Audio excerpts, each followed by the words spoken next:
What's the show? Hello, it's Movies Over Jesus Christ. We'll get a good one. You're doing good. And the cat's food is just activated. Hello, it's Andrew. Nope, that's no good. You don't start by saying your name. I know. You're not Don't doing say a my voicemail. name to It begin sounded with. like you were recording your outgoing voicemail. Hey, Adam, it's Andrew. I'm leaving you a voicemail. I don't usually do this. I do need to cancel the recording today. Normally, I would be not Thoroughly texting you embarrassed by instead. this. I don't Yes. usually leave messages. Normally, I would be not Normally, texting you all leave your day. texts on red. Yeah.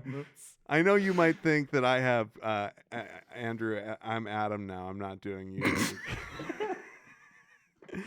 I know you might think I have like Google Glass or something that just text from my brain because of how many texts you get, but no, I just take up a lot of free time. Yeah, and you All might right. think I'm a dead body by No, how much I respond to the text I never. I have messages. not once done a wellness check because of. I know you have a wife. That's true. You've got one of those too, though. Pretty sure. All right, here we go. Action. Welcome to Movies Over My Hammy. It's a podcast that you're listening to right now. You didn't need me to tell you that because you downloaded it based on the name that you know and love. It's a podcast where we being Andrew, And I, Adam. talk about a movie and its related tie-in product. And barring that, we talk about it versus a we talk about it versus a Moons Over My Hammy sandwich from Denny's. And barring that, we sometimes talk about comparing like Twix versus Twix. We make it work. Things that sound like a thing. We have fun with it. But you know, luckily today we've got a tie-in, though it is a small one. Godzilla. I don't think it's small. Godzilla is it's very large. So big. He big. Godzilla, He a big boy. which translates roughly to God Lizard. It does not. Yeah. I mean, hey, I never question what they tell me stuff translates to. If it's a Japanese character if it's a Japanese actor on the screen saying something translates to something, thumbs up. I believe you.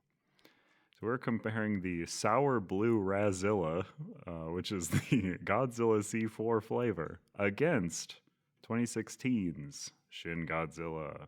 2016. Wow. 10 years. This is the 10-year. We're celebrating the 10-year anniversary of probably one of the best, probably the top 3 Godzilla movies, but I'm not going to get into that, I promised. Yeah. I mean, you can get into that. I'll talk about it a little aspect, I bit, suppose. but first and foremost, continue the introduction of the episode. Yeah, the film lauded by beloved Prime Minister Shinzo Abe as being, I think that Godzilla's popularity is rooted in the unwavering support that the public has for the self-defense forces. And then he was the next. Wouldn't that be? Oh man! Famous last words. Am I right? When is this quote pulled from? Let's see. December 1st, 2017. November 21st, 2017. I'm not going to be distracted this whole time now that I have the movie playing. But it did just get to the part where blood poured down into the subway tunnel under the water. It looks like he made it another year after saying, wow, and then he got shot by a 3D printed box gun or whatever the fuck. A blunderbuss. He got blunderbussed. But now they've got a good political party, definitely. He got it in the blunderbussy. Oh, wow. Did you ever, wow, this is just a departure. Have you ever seen, what's that time travel one? Yes. Yes. No. Where they use blunderbusses? Yes. The Rian Johnson. Yeah. Looper. Rian Johnson. Yes. Where they made Joseph Gordon-Levitt's nose look fucked up so that he could look like Bruce Willis. No, they're like, how do we get Joseph Gordon-Levitt to look like Bruce Willis? Well, smash his face like a pug. Yeah, but also like Bruce Willis has those really big black eyebrows. So let's make sure to give Joseph Gordon-Levitt the and just the black hair. Like Bruce Willis is very known for his hair. Let's make sure he has like really distinct hair. I see. The eyebrows didn't get me at first, but yeah, he could have been bald. Like Joseph Gordon-Levitt, make him shave his head. Come on. Yeah. Oh, Third Rock don't want to shave his head. Little Third Rock don't want to shave his head for a movie. Oh, Mr. Third Rock. I don't think they wanted him to. They gave him crazy eyebrows to be like, this is what he was like when he was younger. Slap It's them wild. caterpillars up there, because we all saw Bruce Willis in Moonlighting. You know, when he was in his 20s, he fucking had massive caterpillars on his fucking dome. Well, typical structure of this thing, we diverge and we go around, but we are going to talk about, I forget if we're going to talk about the food, then we're going to talk about the movie, then we're going to rate them, then we usually play a game afterwards. Fuck yeah. But what I've been doing is opening each of these up with a little bit of food news. Do you want a little bit of food news as a little aperitif? Food news. Yes. It's a segment. What a wonderful theme that I think I've heard. I don't think you have yet. I You just haven't. got a little bit of food news today, and it comes from. Hold on. Let me stop you for just a second. Yes. I was freaking the fuck out because you were like, here's how it goes. We talk about the food and then we talk about the movie. And I was like, oh my God, isn't there something else that happens? Like, don't we have like a catch-up portion or something? Like, don't we have like an intro segment? I feel like there was something else. And then you said food news, and it was like a light in a darkness. It was like after you have you're coming out of a bad trip and you see your friend that's like bringing food or something, and they're like glowing like a fucking angel. Yes, food news, baby. I think food news is a good discovery on this show because I think it's a good way to get us, sort of just warmed up. Loosen up. Ooh, let's get loosey-goosey. Getting into a hot tub of better tasting mayo. What? That's a bit of a little thing here. So our topic that we're discussing today comes from our friends at Brand Eating. They're not actually our friends. I just look at their website a lot. Burger King introduces Better Whopper. Ooh. Oh, they're going Domino's style on it. Yeah. Look, we know the Whopper was dog shit. Burger King aimed to elevate its signature Whopper by making several changes based on customer feedback. The new Better Whopper includes a more premium, better tasting bun, a new clamshell box instead of a wrapper to help preserve the shape of the burger, and better tasting mayo. The quarter-pound flame-grilled beef patty, ketchup, onions, tomatoes, lettuce, and pickles remain the same. I think I had a Whopper in a box this last week. And I was like, what the fuck? They put my Whopper in a box? They're trying to preserve the flavor of your damn Whopper. You better be grateful. Actually, no, I think it was my Arby's sandwich was in a box and Brittany's wasn't. Yeah. It's too tall. They got to get that sucker in a box. No, I didn't do the Meat Mountain, and we'll talk about that on the Arby's episode. Arby's has burgers now. Yeah, I was like, what's the point? That's the morbid thing is I do want to try it. Well, because I want to go like, they're gross. But they I don't want to spend money and time doing it, So here's the thing. I'm sure that they have a burger where they put the brisket on it as well. And that's what I would get. Because you got the brisket, Sure. you got the burger. Gotta have a brisket burger. The brisket. You just slap that horsey sauce on there. Oh my God, the best sauce in the world. Hook it to my veins. We can't talk about Arby's on this. You are talking about the Better Whopper. The Better Whopper. It's not even like less fat. Like, like 25 years ago, the Better Whopper would be like, it's got like a lettuce bun or something. Better would be fewer calories. Yeah. Here's the thing about brandeating.com and why I love it as a website is they have like some of the most active fans that exist on the internet, like who are very, very tied into all of this. So you got, let's see here. Ages ago, the burgers would come out of their flame grilling and go right onto a fresh bun with visible toppings, recent years, my experience is barely warm meat, stale buns, and limited toppings. An improved Whopper would be welcomed, but I hope this is not just hype. If they fixed the real problem, these changes are unnecessary. I hope this is a Domino's level reorg on their recipe. You buy it and it's just a Domino's pizza. What the fuck? What the fuck? What's happening? What the fuck? You gonna be a Domino's pizza? I thought I was a Burger King. I thought I was a Burger King, bro. Yeah, it turns out the better Whopper is was a just Domino's pizza. pizza. How did they know I wanted pepperoni? BK Mayo was one of the best things about the Whopper. It's the only fast food burger I can think of that doesn't need cheese. I'm old enough to remember when most Burger King burgers and sandwiches came in a box in the late 70s and early 80s. They need cheese. That guy needs a wet. That guy's like, look, I need my burger wet. Well, I need it creamy. He's saying it doesn't need cheese because of that all that mayo. It's got that blast of fucking. It's got that glaze of and mayo. Mayo is kind of a runoffy. Like we talk about certain things as runoff, and I feel like mayo definitely feels like it could be runoff of another product. But yeah. I like it. Like it's like mayo's like something that they left out, and they're like, oh, it's actually. Oh man, I left this out overnight. What? Maybe. Not to completely diverge into talking about Burger King forever, but like, have you ever had one of those long chicken sandwiches? Yeah, they're the world's greatest sandwich. One of the top. That's I would say top 5 sandwiches in the fucking world.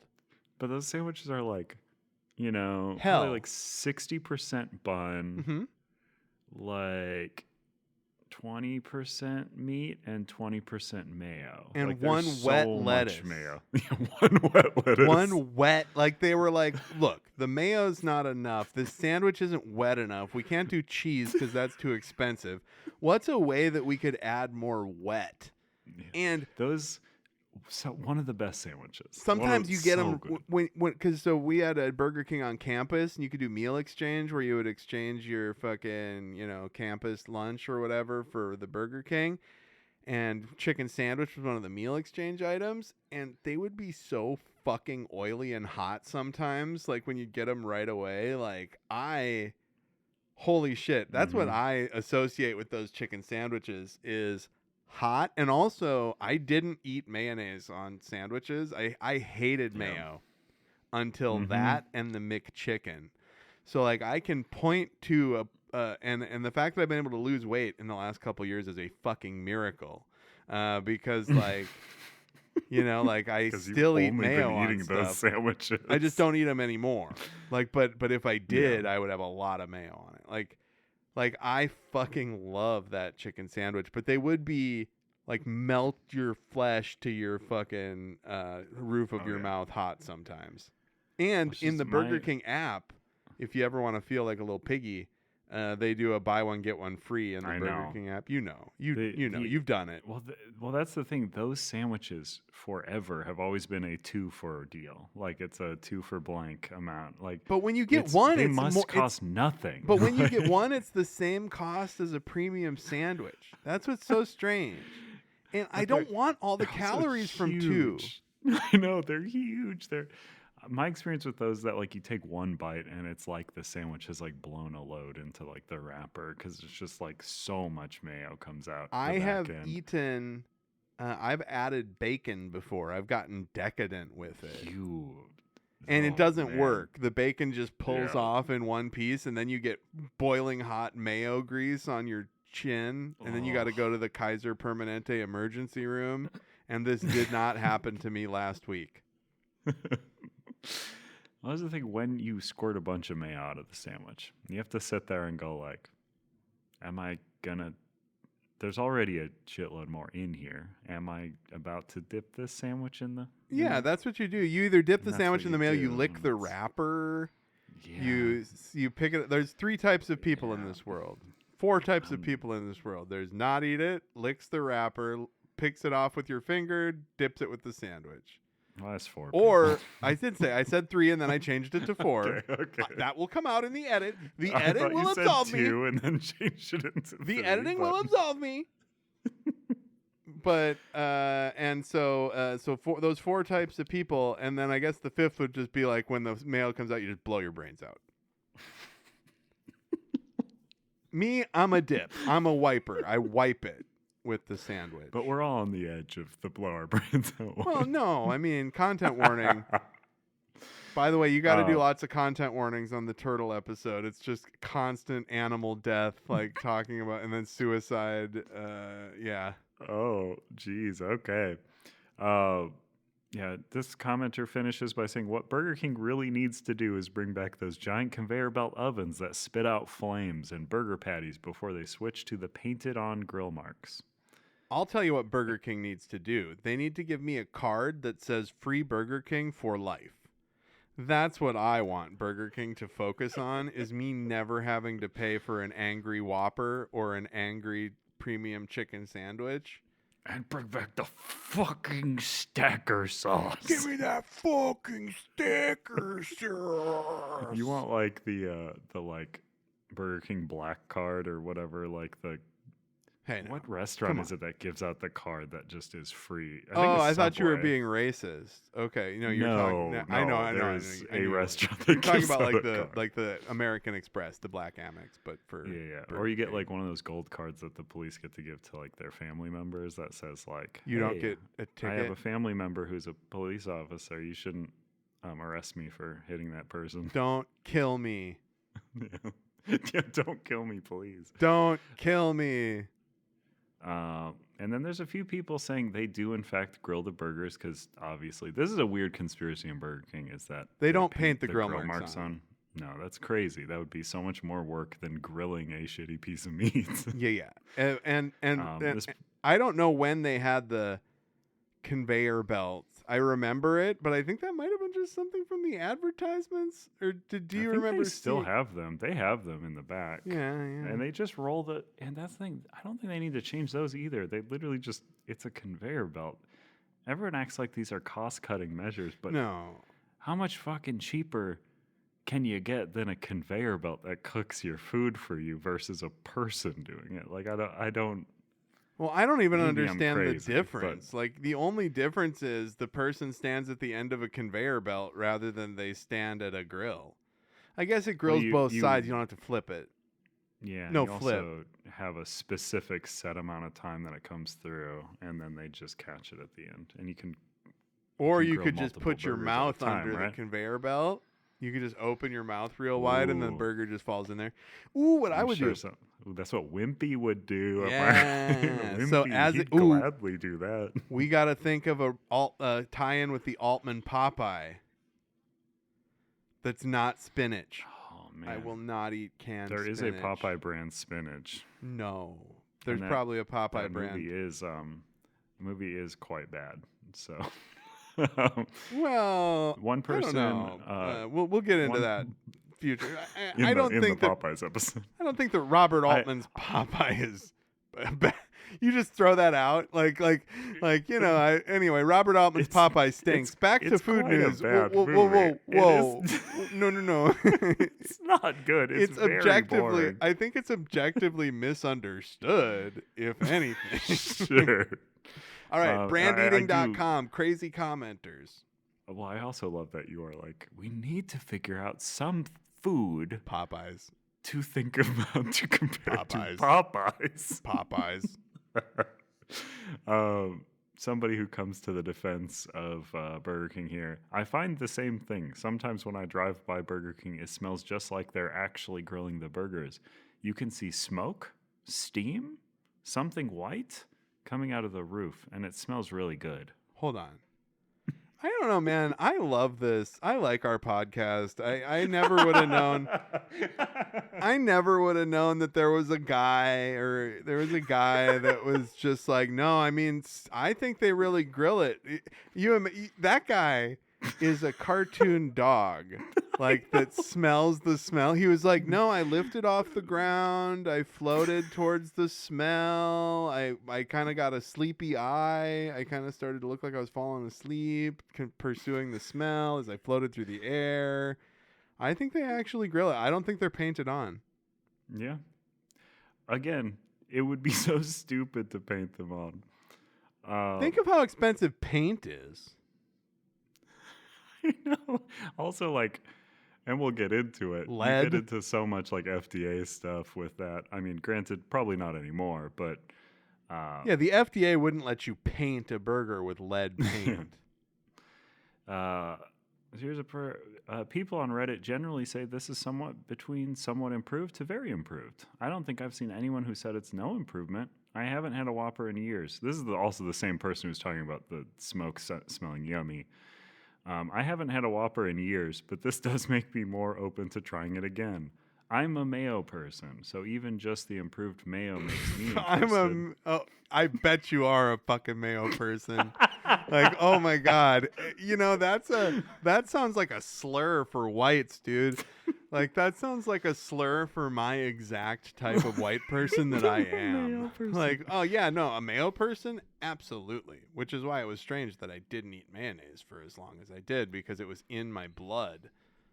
So here's the thing. This person is in here so much. I am the mayo alarmed person at how much. Yes, because here they are again. Do a wellness check. Even though I rarely eat burgers, even though when I do eat burgers, they're not fast food ones. Even though I vowed never to go back to Burger King again. Well, they killed his mom. Today I got the new Whopper. Behold the power of something going viral online. Had you ever heard of this before? The Better Whopper? Yeah, the viral sensation of the Better Whopper. No. Wait, hold on. I'm high. I need a second. So wait, because didn't Burger King... the news part of this is, didn't Burger King just announce they're doing the Better Whopper? Yeah, this was like 4 days ago. And so this commenter's commenting on that? Yes. Wow. Okay. Behold the power of something going viral. As far as I can guess, it was the new version. Clamshell container. The bun tasted sweeter, so I'm guessing it was the new version bun. Yeah, you got the lemon bun. Who knows bun. about the mayo? For a fast food burger, it was fine, which is, to me, a pretty low bar.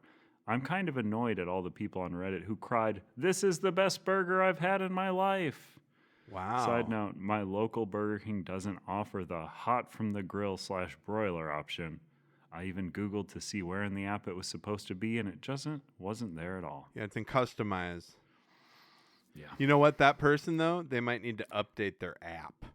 Like, I would tell that person, delete the app. I would say update the app, and if it doesn't update, delete it. Mm-hmm. And then walk into the sea with rocks in your pocket. Because you're posting on brandeating.com. I don't want to plaster this fucking description with content warnings. You're just giving people instructions. Oh, no. No, we're giving specific person instructions. They missed out on a gigantic opportunity to name this one the Harder, Better, Faster Whopper. Harder, Better, Faster for like Beyonce? Is that a Beyonce reference? Oh, I think that's a Daft Punk reference. Harder, Better, Faster, They Stronger. They missed their chance to make a 20-year-old reference. They missed this, and like Stronger and Whopper have the same last two letters. Better, faster, stronger, Whopper. Taste better is much saltier. They get Daft Punk to do the song. They fixed the mayo. I've got a mask on. I have a helmet. I am a Daft Punk. That's what they're like, right? Yeah, I think so. I never really gave a shit because ain't got no guitars. Hey, man, ain't no guitars up in there. Hey, that's me. That's my guy listening to electronic music. Yeah. Like, he's okay with it. Like, guitars? he doesn't hate it, but it's not for him. He's like, ain't no guitars up in there. That's fine. You have it, but it's not for me. I'm a guitar guy. Clamshell box is a big improvement. Y'all ever hear them white stripes?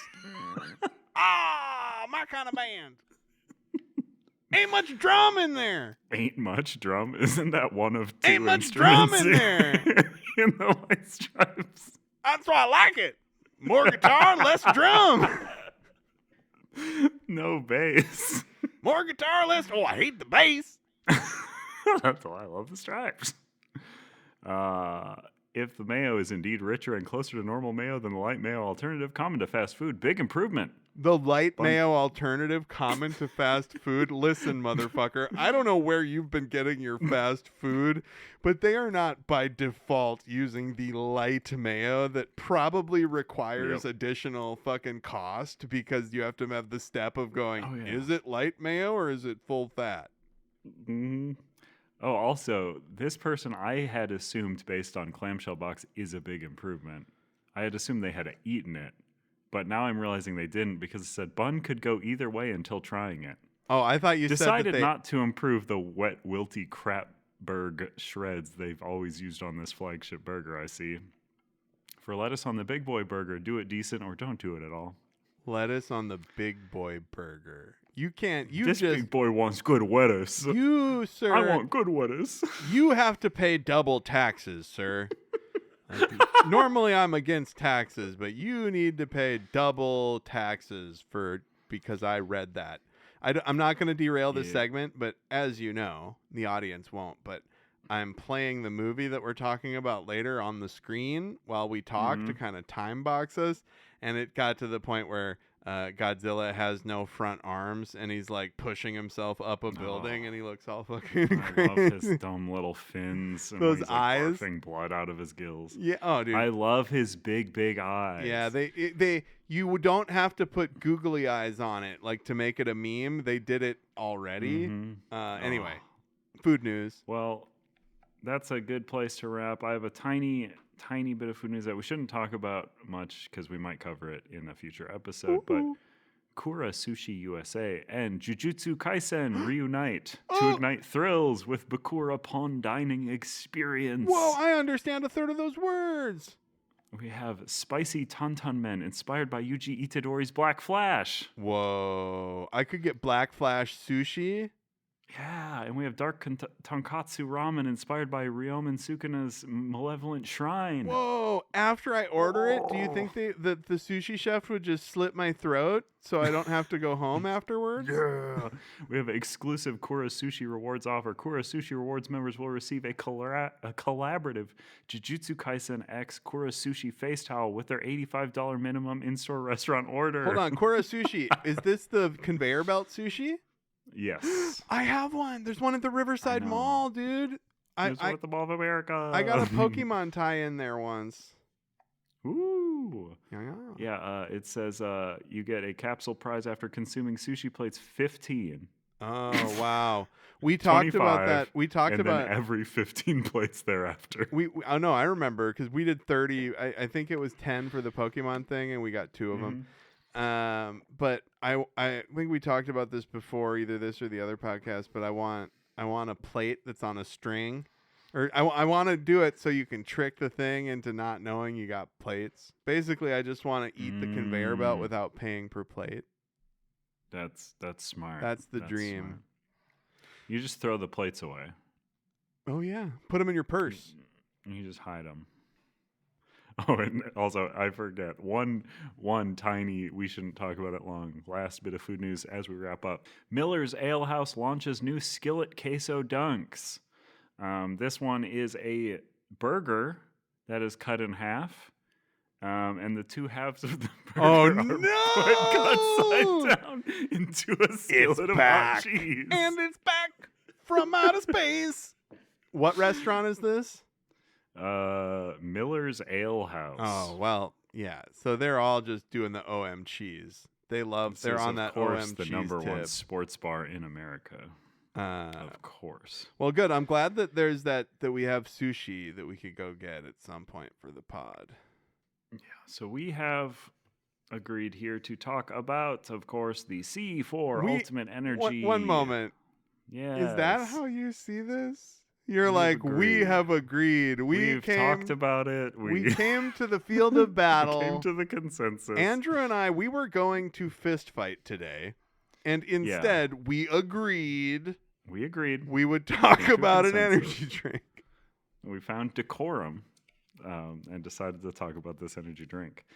There was a long time when we weren't going to talk about this energy drink because it was an online exclusive in which I would have to purchase I believe it was $38 12-pack. Yeah. And that would have involved me buying that and having all these tri-stim experiences and then also sending some to you because I don't want those and I don't want to make you have to order them as well. The tri-stim, I like how you called them tri-stim experiences. Like, I can't handle having 12 tri-stim experiences. In my body, I have the capacity for 2 tri-stim experiences. 2 stims. Well, here's the thing about the tri-stim experience. And I don't know what your experience is. I handle caffeine very differently than a normal person for the most part because of my sleep disorder stuff. So caffeine doesn't really hit me in any sort of way. The tri-stim experiences also don't really do that to me, but I'm conscious that because they have all that shit in them, they're probably doing something inside my body, and I'm just not getting any results. Oh, yeah. Well, so I'd rather not. Caffeine definitely affects me normally, and I consume fucking shitloads of it. I went to the doctor for my back stuff finally, and my voice just cracked like I'm a child. That's all that tri-stim. And she was like, so do you drink drink caffeine? And I was like, yeah. And she was like, a lot? And I was like, as much as I possibly can. And she said, is that how you, she said, oh, so is that how you do your thing? And I said, do your thing? Like how I get my stuff done? Yeah, that's what she meant. Is that how you do your thing? And I went, it's certainly part of it. It's certainly a big part of it. It wasn't, there was 2 years where I didn't have any caffeine. And then I went, why would I just be sleepy all the time? Why would I do that? My doctor, before I got my medication, because that was a very long process, and then I lost it because I lost insurance for a long time. It took a long time to get it back because these sleep studies, if I didn't have insurance, come in at roughly $12,000. We should do a tie-in. We should watch The Rainmaker. And the tie-in item should be the insurance, the insurance industry. Yeah, let's taste test some insurance. Oh, I could tell you how it tastes. It fucking tastes like shit. Like dog shit, yeah. But yeah, my doctor in that interim where they were like, well, we can't get it to you just yet, but, you can self-medicate with like energy drinks in the meantime. Oh my God. See, there you go. Now, the fact that that's dangerous that you've told me that. Because now I know that my energy brain drinks is bad. Energy drinks do. Ooh, I could take that. It's medicine. So it's medicine for somebody. What I have heard about energy drinks is if you routinely exceed 400 milligrams of caffeine a day, your adrenal glands will shrink as they are now relying on your intake of caffeine to provide and adrenaline. Those are in the balls, correct? Your adrenal glands, that's in your testicles? No. Okay. No, ladies got the adrenals too.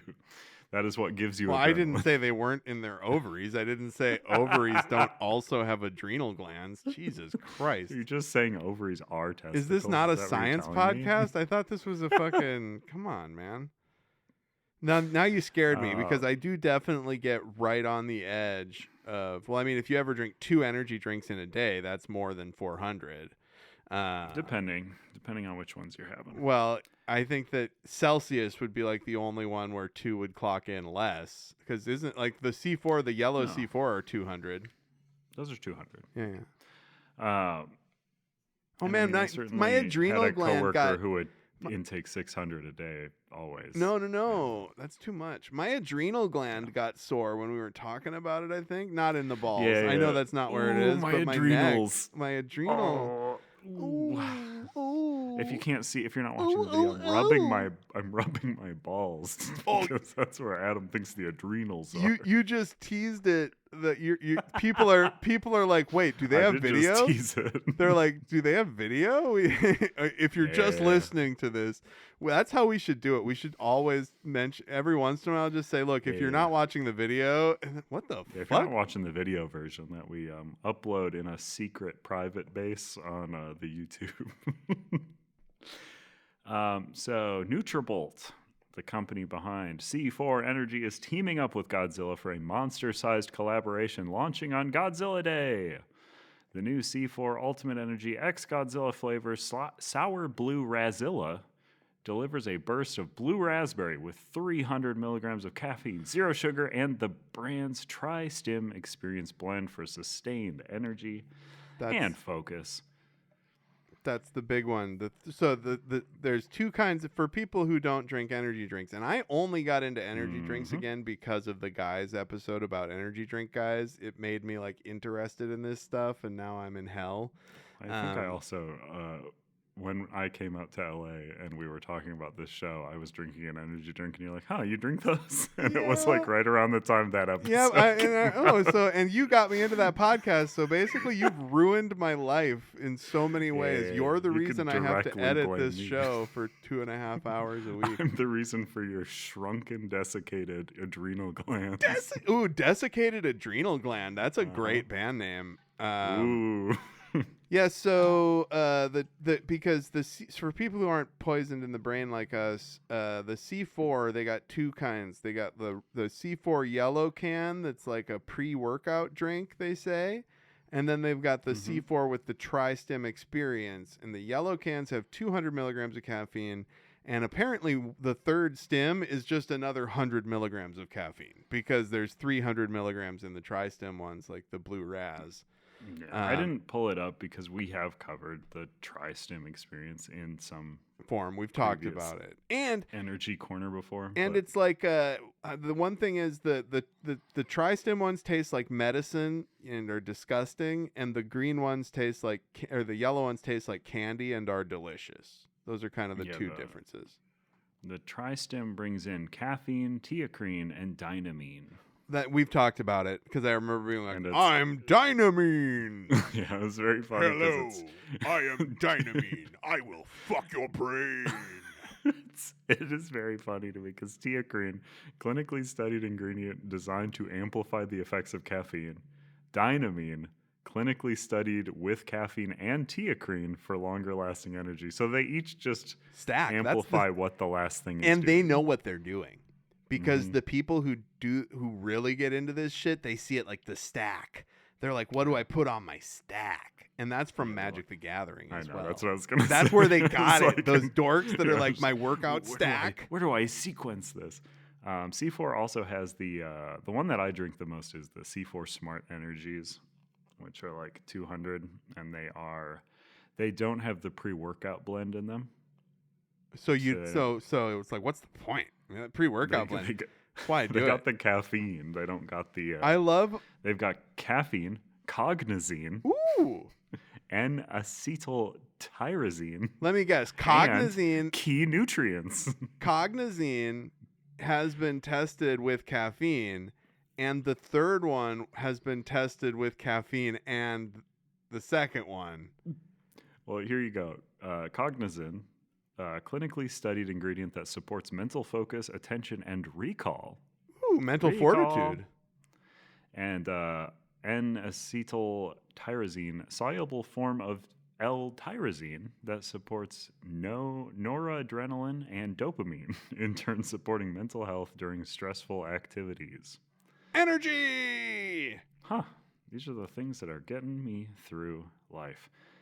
Natural caffeine from green coffee bean extract. That's another thing. You either get artificial caffeine or you get caffeine from coffee bean extract. These are also designed to fuel your goals mentally and physically. C4 Smart Energy, accelerate calorie burning, boost metabolism, support fat loss. This is why I'm so slim. Yeah, good job. I'm gaining weight. Oh, buddy. Don't worry. You should definitely keep living. I'll just drink more of these. Keep living. I'm not going to joke about what you might do instead. The rocks in the pockets. Well, you don't need them. Oh, no. Actually, fat floats. That's different if Yeah. you're muscular. So one other thing we could do with this whole chain, C4 is also doing a tie-in with the WWE. Nope, that's where I draw the line. I draw the line. If you're 1 degree of Saudi Kevin Bacon, I gotta say, nah, dog, nah. What's the tie-in though? Lay it on me. What's their tie-in with? Oh, I just closed it. It was like Power Bomb Punch or something. Fuck it. Yeah, it's C4 Berry Power Bomb. What the? Let's see what the copy is on it. It is. I bet the berry is blue raz. I bet the berry in question. Let's see. Do they even say? No, it is just describe. I mean, it's all artificial. So like whatever they say is, your perception is reality on this one. Like we're telling you it's berry, and a power bomb. Yeah, there's really not much description on that one. So the rest of this press release, C4 says this limited edition pairing offers power, endurance, and pure chaos in a can. Since the first film, Godzilla has reigned as the undisputed king of the monsters, said Robert Zajac, chief marketing officer at Nutrabolt. What a perfect partner for C4 Ultimate Energy, a legend among energy drinks. While C4 doesn't have heat rays, it does have 300 milligrams of caffeine and a brand new sour blue Razilla flavor that packs a delicious punch. No. Kristen Parcell, general manager of Toho International, said the partnership captures the larger-than-life energy fans expect from both brands. We're thrilled to partner with C4 Ultimate Energy to bring fans a powerful new way to experience the energy and excitement of Godzilla. Parcell said, this collaboration celebrates the unstoppable spirit that Godzilla represents while connecting with a whole new generation of fans. That copy is really trying to win the writing award at the end. I know of it is. It's like I was really locked in. Two quotes. I was locked in. Like I know they. I usually am not. I usually half pay attention when you're reading Here's stuff. The thing. And it's a problem. This isn't even tied into a particular Godzilla. Like it is just. They're just saying Godzilla. We've and I love how they pitch it like we are giving you a new way to experience the power of Godzilla. Like you've experienced the power of Godzilla on the screen. You've experienced the power of Godzilla in a comic book. You've experienced the power of Godzilla doing the Godzilla screech over the Green Day song Brain Stew on the Godzilla soundtrack from 1998. But now we can blast your fucking adrenal gland, bro, with Godzilla. We're gonna shrink that shit. You can rely on Godzilla. Oh, I feel my adrenal gland shriveling up. Don't worry, Godzilla's got your adrenaline covered. But yeah, that is the copy. It's very good. I thought it was a good one. Yes? Oh, I agree. Are we 100%. good? I thought that was like I said, it's I'm comparing it to the script for Shin Godzilla right now in my mind, doing the combat for at the end. Yeah, so this was tri-stim. It's fairly generic version of C4. It's just a sour blue raspberry flavor. I hate it. I know you did not care for I it. do not like blue raz. I think that if you like blue raspberry, you probably order a lot of meatball subs at Subway. Feel like it's the same, like it's for children. I don't like blue raz. Is disgusting. Hell, dude! Wow, blue raspberry is a American institution. No, like yeah. Well, just like racism and fucking all the great sexism, homophobia, all the great blue raz, all the great. Well, here's the thing, right? We're a country with very. Let's see. We don't really have culture as a country. Like we're we've saw to that. Like we're the like home of capitalism. Like when we have culture, it is tied to products. And blue raspberry, American institution. It is born and raised in the USA. It is literally. I've always hated it as like a. It's crazy. Ever since I was a kid, that which makes sense. Not a huge fan of America. So you're telling me like you're preaching to the choir. You're gonna be telling me you hate apple pie and I don't, but I will not put cheese on it. Yeah, So blue raspberry is a flavor not derived from any species of raspberry, but rather developed using esters that are part of the flavor profile of Hold on. pineapple, banana, and cherry. Espers, like from Final Fantasy? Esters. Oh, Like okay. in flavors. Esters, like from Final Fantasy. Esters. In chemistry, an ester is a compound derived from an acid in which the hydrogen atom and blah, blah, blah, blah. Whoa, that's pretty cool, man. I didn't expect to learn things about hydrogen atoms today. Yeah. Yeah, esters are flavors. That's what they use to make C4s, probably. But yeah, it's not raspberry. It is some weird conglomeration of pineapple, banana, and cherry. So they're like the flavor Interesting. chemical version of, in weed they call them terpenes. Like they'll be like Sure. they'll like take the terpenes from specific plants and like infuse them into oils from other plants and shit because the terpenes taste a certain way. So an ester is like a terpene, not a terrapin. That's like a turtle. And not like the stuff you use to clean paintbrushes, turpentine. Turpentine, or that's the dip as well from Who Framed Roger Rabbit. Or not like the Brandy Carlisle song, Turpentine. Yes, or I don't have another one. Yes, that's blue raspberry. That's what it is. Disgusting. Do you have something else? So you like blue raspberry? Yeah. I like blue raspberry. I mean, it's, You like when your tongue blue? I don't have a problem with it. You like when you eat the sucker or something and tongue blue? Yeah, tongue blue. I love FD&C blue number 1. Or European food coloring number E133. Did we talk about it on or off pod today that these energy drinks are clear? And it's because everything is clear and they have to put the color in. Did you pour your Godzilla one out? Was it blue? I did. It's not blue. It's clear, I believe. Okay. And I did have to pour it out because the only way that I was able to drink it without like grimacing the first time was I had to pour it over ice because blue raspberry is okay. So it's drinkable to me if it's fucking like burn my mouth ice cold. Yeah. I do really think the sour of it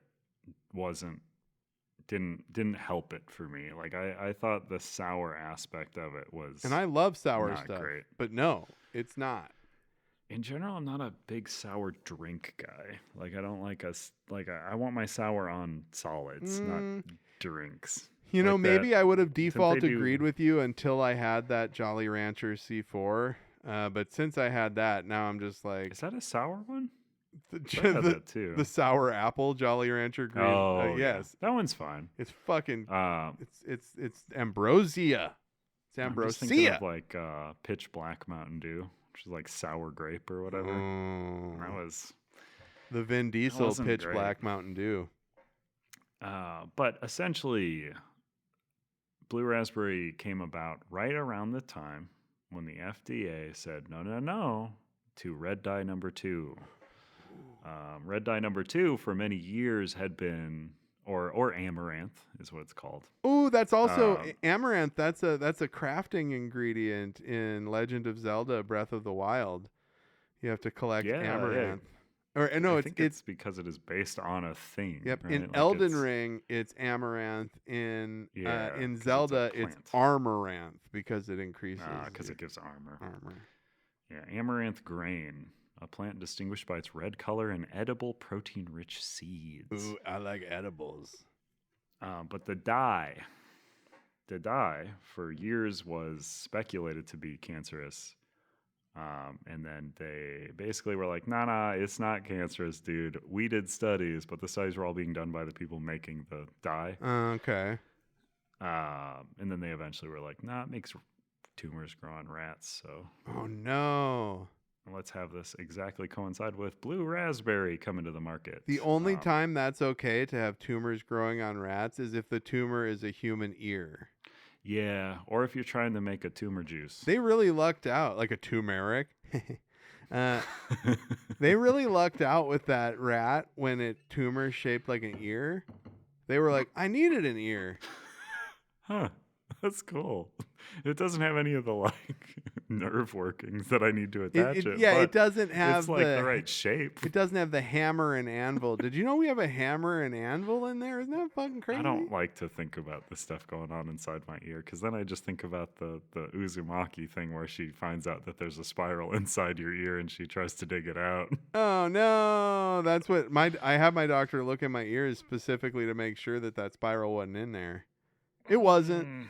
It is. This time. It is. I'm sorry. No, it's And not. if you take it out, it makes it so you can never have balance again in your life. Oh no! Like balance it's making is me in sick like talking about it. like balance like you fall over, or balance like things are all akimbo in your life. As in, like you are constantly like you're on a shaky ship because like it's the thing that gives you it's the thing that centers you in your body. Yeah, your inner ear. That's true. Yeah. I don't want to think about it. You don't want to. What about that's- thinking? Maybe think about it like this. There's a little guy with a hammer and an anvil in there. That's better. And Okay. whenever you hear something, he pounds the anvil to make the sound so that it translates for your brain. Yeah, I'm just thinking of the guy from Dark Souls in there. Oh yes, Big- definitely. yeah, or yeah, Superman from the Anton or end whatever. of All-Star Superman, Or Dark Souls 3. or various other blacksmiths. Or Peter Dinklage in the Avengers movie where he's the big giant man. Oh, I thought you were gonna say in Game of Thrones, and I was like, did he blacksmith in that? I thought he was like No, he's like I thought a he was noble. a cunning. I thought he was like a cunning guy. Yeah, he's a noble in that one. You watch that new Game of Thrones? No, I also didn't It's watch really the good. Dragon Game of Thrones, the House of Dragons. That one's okay. Yeah.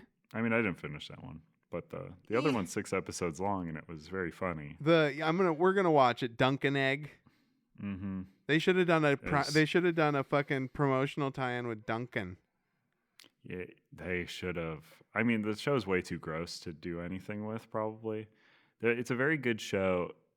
Tiniest bit of a spoiler, not really. It's just a punchline spoiler in the first like 2 seconds of episode 1 or something. The show will just have big emotional beats, but then we'll immediately punchline them by having like somebody taking a big shit. I was just or gonna say something. shitting fart. Just- They like yeah. farting a shit. Yeah. No. But it'll be like somebody trying to shit behind a tree, but like they're positioned in such a way where their ass is sticking out the other side. Yeah, and it's just- the Harold Zoid approach to comedy. Like that's like in Futurama, Harold Zoid is directing the movie, and even though it's Yeah. a drama, he wants the extras to run around in the background doing comedy stuff. So yeah, Yeah. that makes sense. is quite good. You're I do pitching this to recommend me, it. and I'm like, yes, I want to watch this show now. Sure. yes, And then of unfortunately, I just found out my brother and his wife share their YouTube TV with us. And I Mhm. just found out that they ended the HBO Max portion of it. No. Because I was going to watch Shin Godzilla on there because the Plex was fucking up. And then I found out that it's on HBO Max. I was like, I've got that It is? on YouTube TV, but no, I don't. No, you don't. That's what you get when you're at the whim of all the people that are kind enough to share stuff with you. Yeah. I remember you shared your HBO Max with me for like 2.5 years, and we spoke one Mhm. time in that 2.5 years. And then it stopped sharing with me, and I was like, well, I guess I'm done being associated with Yeah. Andrew. And then you reached Yeah. out about this podcast. So there you go. Yeah. Yeah, I think you on Facebook were like, I wish I had HBO. And I was like, I have that. I guess. It was probably so I could watch fucking Aqua Teen Hunger Force or something after the merger. It might have been like Ooh. a Suicide Squad or something. Speaking of the Who knows? merger, did you see that the fucking the Paramount acquisition of Warner Brothers is all fucked up right now because one of the investors did God. massive fraud? And they're just What? like, it was Those already guys? What? going to be massive fraud. Like, wait, we know they were trying to do massive fraud. Yes. But apparently there was like an even more massive fraud hidden within the already massive fraud they my were trying to God. do. And now people are asking questions. And maybe all of entertainment shouldn't be owned by two fucking shitheads. Hey, there's also Netflix. I mean, I guess Ah! after the acquisition, there would be 3. Ted Sarandos. But yeah, Blue Raspberry created in a vat, basically because raspberry does not. Raspberry's red, just like strawberry, watermelon, apple. All these flavors, cherry. All these flavors are like red, so They had to change it to blue. Also, nothing is blue. When really and it they could have just a be clear. Perfectly good blue. It's all the same shit. It could just be clear. It can't. Here's the thing. Blue sells better. Here's the thing. Oh, Studies, don't right? give me your capitalism. That's what I'm I- saying. I'm explaining to you that yes, like I know we live in the system, so you are correct. But what I'm saying is that like it shouldn't matter. Like it's a Oh, yeah, yeah, yeah. psychological thing. Mhm. It's absolutely the same fucking product. It's much just like want the blue. product that we might talk about in an episode, Leprechaun Lemonade. Oh, But I'm on the fence about that. Save that. Yeah. Put that in the thing for next year. yeah, that's very much a thing I drank, and I was like, this is just their lemonade, but less good. Well, and don't worry, dude. We've always got the Shamrock Shake. Even though I'm boycotting McDonald's Yeah. because they support ice in my real life, I will get a Shamrock Shake for the podcast. Don't and I'll worry, try to I steal won't it. force you to do that. I'll try to And, steal Yeah, it. steal it. If you can find it in a McDonald's dumpster, but they probably No, I'm just have going to go employees in and be dumping like, us in the back and pouring bleach on them. I'm just going to go in and talk to one of the employees and be like, hey, can I get a Shamrock Shake? And then slip them a 20 and be like, I don't want that money going into please. the till, if you know what I'm saying. Yeah, I want it going into your I want it pocket. going into your pocket there. Whank. Whank. Lucas, is it? Looking at his name tag. He's just like, why are you hitting on me? Lucas, is it? No, that's not my phone Lucas, number. is it? Can you give get me a little bit of a shamrock Can you shake? give me a Shamrock Shake? That's when you turn around and give me a little shake. Shake your shamrock. Shake the shamrock they Whoa. shillelied that the Irish gods gave you. Has anyone ever called their penis a shamrock? Absolutely. The penis has been called everything Good. Thank you. in history. Good. I promise you. So that is blue raspberry. That was a flavor. You like blue raspberry flavor. I don't. I thought it was okay, but like I will say, I think this drink had something bad for both of us in that like I don't love a sour drink and you don't love a blue raspberry drink. So Well, I and think it also loses I don't points. think it's a good version of either because I feel like there is a possibility for me to have a blue raspberry drink and be surprised by how good it is. Like I don't hate blue raspberry to the point where I'm not going to try it because it's the sweet thing that's available for me to drink right then and go, "Oh, I'm surprised." I'm not so mired in my fucking own muck that I've built up for myself and sludge. I'm not standing in my own personality sludge to the point where I'll drink something and it's good, but because I didn't think it was going to be good, I say this isn't good. I'll say I was wrong in this instance. I am an adult human man. Good. I'm glad to hear it. That's why I'm doing a podcast with you. I don't want to be doing a podcast with a child boy Who would not admit that, oh, I don't normally like something like this, but this is a good version of it. Get Yeah, off I your won't- high horse. So there is a movie that we talked about as well, and it's one of three, kind of, not really. Shin series. Do you know about the Shin series? I haven't of this? watched the other ones, but yeah, it's the dude Yeah. the dude that directed Evangelion. Mhm. He directed versions of classic Japanese characters. We're talking about Shin Godzilla, but he also did Shin Kamen Rider and Shin Ultraman. Correct. Have you seen any of those? I've seen Shin Kamen Rider, and it's good. Yeah. It's I want to see that Shin Ultraman. I don't know why I haven't yet. I should request Yeah, that the- on Plex. should definitely check out Shin Kamen Rider. Is good because it is so graphically violent in such a like low budget way. And that's on Prime. I could watch that right yeah. after this. But I got my heart set on -1.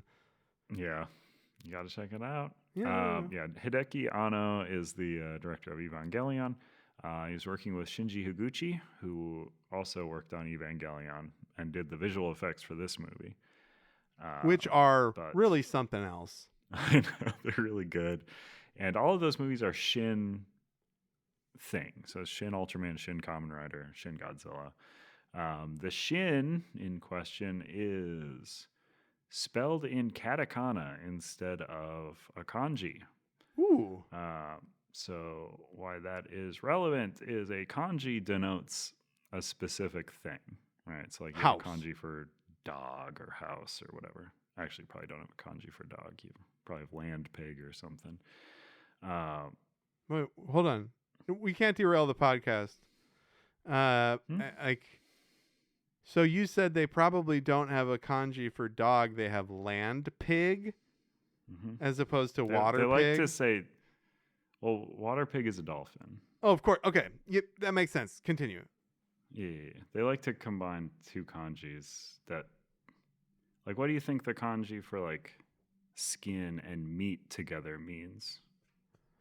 If I put those next to each other. Skin and meat. Skin and meat, I would say, I don't know. Body blanket. No, it's irony, of course. Irony. Oh. Could not begin to tell you why, but that is what irony is. But yeah, so it is spelled in katakana, which is just like their version of an alphabet. Yeah. Kind of a Americanized. So it's like a more simple, because they have hiragana and katakana. It's not just writing like with a Japanese accent, right? Like it's not like. I mean, here's the thing about that is what it is Japanese exactly. Stuff. Here's the thing about a lot of Japanese stuff, as I learned more Japanese, is when you are speaking Japanese properly, you sound racist. Yes. It's the Godzilla Gojira. This is a great example of it. Like if you say, I worried when we named our cat Gojira that somebody who doesn't know what Godzilla is would think that I'm pronouncing it in a racist way. Yeah, I believe, I think glass in Japanese is garasu. Oh, dude, that shit kills me. Okay. When I'm watching anime, it's so fucking funny when the name of the thing is with the "u" at the end. Yeah. But having it spelled in katakana with reverence, I'm not looking down on it. I look at it with reverence. Spelling it in katakana gives it this thing of it's more ambiguous, right? Because if it's a flat kanji, that it means that thing. But if you have it in katakana, it means that it can be any kanji that is pronounced with that. And the thing about Japanese is there are many, many things that are pronounced with the same things, basically. So I am sober enough to follow that. Thing. Yeah, so for instance, Shin, I forget all the meanings, but the big ones are it can mean God, or it can mean new. Or it can mean, there's another one. God Godzilla, new Godzilla. Oh, so it's a bunch. It means a bunch of words at the same time. That's very cool. Yes. I like that. But most likely for this series, I know they wanted to do it for the ambiguity, but more than likely they wanted it to be new Godzilla, new Ultraman, new Kamen Rider. But there's the fun of the ambiguity. And I've always wondered, so I looked it up. But yeah, it is a movie about Godzilla. Oh, no, is it? A big Goozilla. Actually, I like to call him. I think what this movie is about is bureaucracy. It sure is. See, you tried to trick me. You were like, "Did Adam watch the movie? Is he smart?" You're like, "Am I doing a movie podcast with somebody who's so dumb that thinks that this movie is about Godzilla?" Here's the thing. I have heard for years that this is a movie about bureaucracy. Watching it for the first time, it is about that, but it is very much also about, like, if you ask America for help, they will ask to send a nuke to downtown New York of your country. Like, bureaucracy. Like, can I put a nuke in Tokyo? That's is that fine? Bureaucracy. Yes, those two things just are the same. We don't even know if it'll work. This guy seems to detonate things instantly the second they get near him. That's where right? And that's the other thing. The nuke wouldn't even get to Godzilla because he'd have a back beam. He'd blast it with the back beams. He gives it that back shot, you know. Come. But this is such a fucking funny movie, dude. It is so. I was just laughing because I remember I was one of the people that was like, it's about bureaucracy, you know. Just now I said that, but also back in the day when I saw it the one other time I watched it, and I didn't remember how true that was. But when they set up a boardroom and they all go into the boardroom and they talk about what they're going to do, and then they say, "Oh, we need to have a cabinet meeting." And then a third of those people get up and walk into a different boardroom that's been prepared and sit down and have the cabinet meeting. And they're constantly setting up new disaster relief they're constantly setting up new crisis like management command centers. Yeah. And there's so much footage that's just empty rooms with tables, and there's so many montages of people setting up printers. Like this movie is about you could make a whole other movie that's just about like the property management and equipment management company that needs to like, I got to get these printers. They just had me put the printers up at this building in Shibuya district, and now I got to move the printers to the Kanto region. I thought the Kanto region was invented for Pokemon. I wasn't going to bring up that you told me this. I didn't. I found out that I didn't understand anything about Japanese geography. Yeah. Kanto's a region. There's some regions in Japan. I know now. Kanto's I looked to like. I'm not just a dumbass that finds out he was dumb and then like wallows in it. Like, oh man, I thought this was a fake place. I'm so mad. I'm gonna wallow. Yeah, I mean, I don't know enough about Japanese like political structure. I know they're going through a current. Yeah, and have been going through a conservative swing. This definitely a heavy conservative swing right now. This definitely says a fuck ton about Japanese culture that I don't understand. Like I do understand the humanity philosophy side of it a little bit, but you know that there's like so many in jokes about Japanese bureaucracy that are lost on us. But yeah, I'm telling you, I was laughing out loud when they would get up and go to the third room, like that also had a bunch of printers and stuff in it. Like every time it cut from Godzilla or something to people setting up tables, like it reminded me of the Tim Robinson sketch where they're like, don't even like, you want to ask, is this a movie about tables? Like, why are there so it's just like there's constantly every time two characters are like half the time two characters are talking, somebody is setting up a table in the shot. Yeah, no, it's really good, and it's also doing like what Evangelion does so well, which is it's like throwing you into a story like as it's happening, and it doesn't really take time to really explain what's happening. You are just sort of in it, experiencing it with these people in real time. It's so big and broad strokes that it's easy to get it. You get that the bureaucrats are not equipped for this. Yeah. It's so funny because that you see it fall apart at the end of Act 1 when I don't know any of the characters' names. I'm such an asshole. I didn't look on IMDb, but the character there's a guy who's like, he did all that devastation in 2 hours, and we had 2 hours to prepare, but we didn't do anything because we were setting up these fucking tables. Here's the thing, though.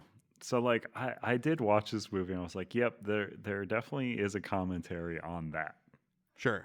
But also, watching this movie, what the fuck was the... Like, I was like, I don't know if the view of this... Prime Minister in this moment is that he's weak and ineffectual because he doesn't want to do a big missile strike on this monster when there's civilians nearby. Because like, I feel like if that was in an American movie, right, you'd be like, oh, that's a good guy. He's not doing that. But I feel like the movie wants him to do it. It wants it wants you to feel both things at the same time, just like the Shin kanji that represents a bunch of different things at the same time.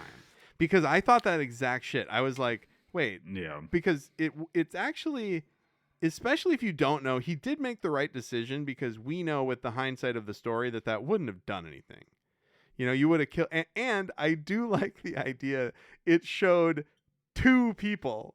Like they were like, is everybody out of there? And they're about to shoot. And there's a guy and a kid. And that. Yeah, but it was specifically an old man with a child. Yep. And that is supposed to be emblematic of there might be other people there too, I think.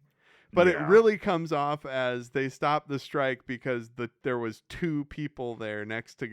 Godzilla, and I I think that's great. I Yeah. think that the prime minister that dies, I Mhm. think that he represents the old way of Yeah. handling this. And that's like such a fucking funny symbolic way to cut ties with the past. You just blast it with a beam. Yeah, it gets blasted. And because this guy has been such a pivotal character for the movie, Mhm. and he gets just killed in a helicopter, like, hey, we're taking off, we've got the prime minister and and because he I know, couldn't I do saw that one anything. going a mile away. I was like, I know what's gonna happen Yep. to this fella. He wasn't doing anything, you know? Yeah. And then I can't remember if it was before or after the prime minister died, but that's when like the team of experts and the few people Mhm. from the government that actually want to do shit, they set up their own command center with tables. Yeah. Like they Yeah. also have to get tables. They're They're like, special we're going to do guys. things, and the difference is They're the team of outsiders. but the difference is, Andrew, yeah. they don't wait for all the tables to be set up and then enter the room. They're Yeah. talking about how they're going to solve this problem, and they said, you report directly to me. Fucking Yeah. don't get stuck in the bureaucracy. And that's like really this is a COVID movie too, 4 years before Yeah. COVID. Well, I mean, the big thing that hit me with that, like, because I just think the 2 hour line doesn't work for me, because I'm just like, yeah, dude, if a Godzilla suddenly crawled out of the bay in New York and rampaged through the city for 2 hours, it would be the exact same result. And it's not like a bureaucracy thing. It's just like there's nothing in place, and there shouldn't be, for a Godzilla to attack your city. Well, you Like, should be able to I evacuate understand. your city. You should be able to evacuate your city in a couple hours. Yeah, and it is. What is it? It's a commentary on like a recent like meltdown of a facility they had that was like coinciding with an earthquake and a tsunami, and like they're all natural disasters. You just can't. There's no Like, way I you know could that's- plan for everything to happen. But that's that you certainly can't plan for a Godzilla to come out. But you like, should. But Yeah, you should be able to plan for rapidly responding to shit without setting Yes. up all these tables. Oh yeah, absolutely. Like that's it. What a great fucking movie, dude! And it was killing It's me really last night. good. Like I was Yeah, just like, it's God so damn, funny. this is as good as everybody says. And then when you get to the American president, we'll talk to that a little bit at the end. How you just see him from like behind or whatever, and you he's just kind of see his head. oh my God. Yeah, no. So movie Godzilla comes out of the opens- bay. Well, it's basically like these guys are first responding to an empty boat. It appears that like a guy killed himself on this boat. I think is the implication, because there's shoes left behind, which is usually Because a he knew about classic suicide Godzilla. thing. He left a note, and there's shoes behind. So that is very suicide coded. Is that that's what I person? took Did that from person somehow create Godzilla? They were Yeah, doing that the is dumping. The reveal later. Yeah. Okay. Is that's the guy who like found out about Godzilla, and probably contributed. I don't remember. I'd have to give it the old rewatch. But his boat's found there, and that's coinciding with a bunch of like A geyser of earthquakes blood. that sort of start happening. Yeah, A geyser of blood in the bay. Bunch of blood starts happening. There's such a great Um, shot. I mentioned it at the beginning of the podcast where these cars are driving in an underwater tunnel under the bay, Mhm. and just blood Yeah. pours down. Like, what the fuck? This is a Godzilla movie? Yeah. What is going on? And they start evacuating this tunnel, and one of the people evacuating has the exact line I have, where they're evacuating. They're like, "Whoa, it's a slide!" 'Cause they Yes. just have slides that evacuate them out of the tunnel. Great stuff. They start forming committees. Oh, dude. Everyone's just like, "Hey, it's a volcano. Hey, the volcanic activity is residing." And one guy's just like, "Nah, dog. I saw a TikTok. There's a that it's thing got, down like, there. There's a tail, There's a weird creature tail. down there. We never really see first form of Godzilla. Well, First form of The Godzilla is a tail. the person that's always right that they don't Yeah. listen to, he Yeah. says sonar or something picks up what could be a biological life form down there somewhere. And they're like, fuck you, shut up. We can't do anything. We have to sit and talk about this. They're just like, we've gotta get the payroll set up for all of the people that we're gonna need to. How are we gonna pay these experts? Like that's what it's like. Like blood, a geyser of blood is shooting out in the bay, and these people are like, look, how are we going to get lunch in here? And the guy's like, there's a creature, and then right after he says, there's no creature down there. There's no creature down there. Shut up. And somebody says, hey, we got to turn on the TV. And then they turn on the TV, giant tail in the bay flopping around. Yeah. So they bring in their aquatic experts or whatever, and they're like figuring it out. They're like, there's a guy in the bay. It won't leave the water because it's a big thing in the water. Everybody is wrong. Yes. Thank goodness it won't leave the water. I love these scenes when it's in the water canals where it's just this. It's the back frills, and it's just pushing piles of boats. And one of the boats is named Artemis or something. There's like a big boat. And I just love how. One thing that I didn't want to get out of here without talking about, so I'll mention it at the top here, is how the government and these scientists, I think they're telling the government what they want to hear. They know that they can't say it's going to come on land because everybody will panic. Yeah. So they say it's but also like it's confirmation bias, and it's the government people. There's about 20 scenes where the very first sign that things might be turning around, they're like, "Oh, thank God, this is over. This has been miserable. I know. I am so glad I can be done with work." And then they're like, "Oh no!" Exact like human psychology. Yeah, but to the nth degree, like they really fucking magnify it to it. That's what's so great about this movie. What's great about any good Godzilla movie is they distill the shit down, the themes down to these very fucking tight points. Well, also along that line of the people not telling them what they don't want to hear, right? Because there is, when he's in the water, when Godzilla's in the water and he's just pushing cars and shit, that is referred to like on the internet and like by the movie as Godzilla Form 1. When he comes onto land for the first time, that's his second form. I agree. But would you posit that it is just one form, but the experts are just telling them that it can't come on land? And they have to be like, no, it's a different form now. Because the idea is that like second form, it now has legs and it can come on land, even though it like clearly isn't good for it. Yes, absolutely. It's not the second form. It's just they were wrong. Oh no, it's changed. Oh my God, they didn't have those legs when I looked at it did not have those legs when I was looking at the readings. Because Computer Lady is basically just giving this rundown of like what the creature is, of like, hey, we've done these studies, it looks like this thing. But then like a guy chirps in and like cuts her off. It was just like, yeah, but it's supposed to have big fin feet and it can't always support right. its weight. And like then the guy's like, okay, we have to do a press conference. He goes and does a press conference and like, don't say anything that's unconfirmed. Don't say anything. And like he goes, it won't come on land. Doing all this stuff. Yeah, he's doing a good job. And then he does a classic PR thing where he's just like, hey, and this will make people feel better. It can't ever come on land. And then like you're just like a guy like comes off camera and he's like, hey, it's actually on land. Dude, now. It's so Simpsons. It's Simpsons tier jokes, dude. It's man. And that's when we see the best form of Godzilla, Godzilla second form. If you've ever seen a Godzilla with big googly eyes and you're like, what joke video is this from? What goofy joke is this one? It's from an amazing film. Movie. It's from really good. It's from this goofy dipshit's bumping into buildings. Like dumb little fins. Now he's pushing cars in front of him instead of boats. Like you could cut the audio out and change the audio just to Yep. and he goes up a building, like when he like pushes himself with his no arms up a building, and he's the most brainless Godzilla's ever been, and I fucking love it.